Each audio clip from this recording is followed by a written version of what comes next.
In an interview published by Breitbart this week, House Minority Leader Kevin McCarthy made it absolutely clear that he is going to politicize his role as a possible Speaker of the House, assuming, of course, Republicans take back the House of Representatives in the midterms.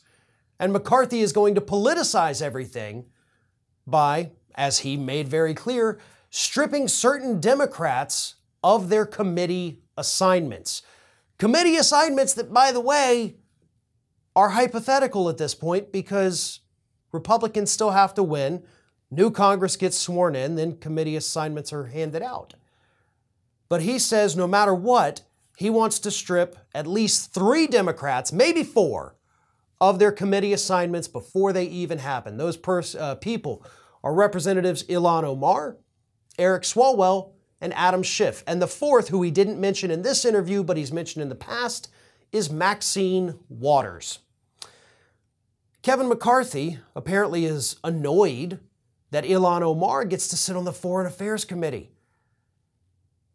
Now, I think we all know why, and it has to do with racist underpinnings. That's pretty fairly obvious here. She's a Muslim. How can she serve on the Foreign Affairs Committee? I don't really think there's any other way to read that. If I'm wrong, please let me know, but that kind of seems to be the big thing here. And of course, Swalwell and Schiff have been huge enemies of the Republican Party throughout the Trump administration. So yeah, Kevin McCarthy just wants to stick it to them, and I guess Maxine Waters as well. Now, here's what bugs me so much about this, in addition to him just preemptively saying we're stripping you of your committees even though you've done nothing wrong other than piss us off, is the fact that he feels comfortable enough to say this, to just come out with it and be like, you know what, screw it, we're stripping you of your committees.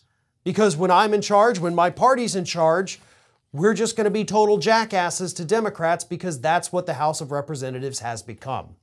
And of course, McCarthy is still mad that Marjorie Taylor Greene and Paul Gosar got stripped of their committee assignments, but that was with cause.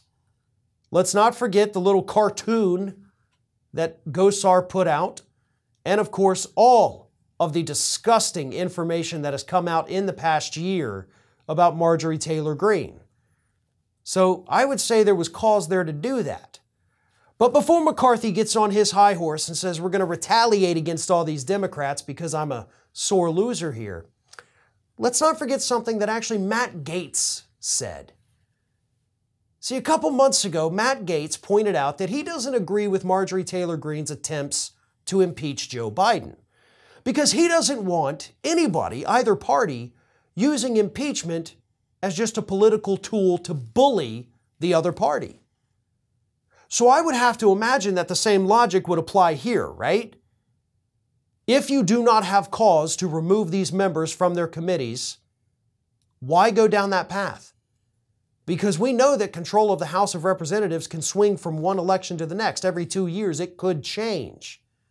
So McCarthy, if you want to do that, guess what's going to happen next time? Democrats are going to do the same thing, possibly even to you.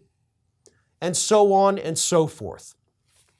My best prediction here is that McCarthy's just trying to talk a big game. He is not a tough guy. He is, in fact, a pushover who has been pushed over by the MAGA hat wearers within his own Republican Party in the House of Representatives.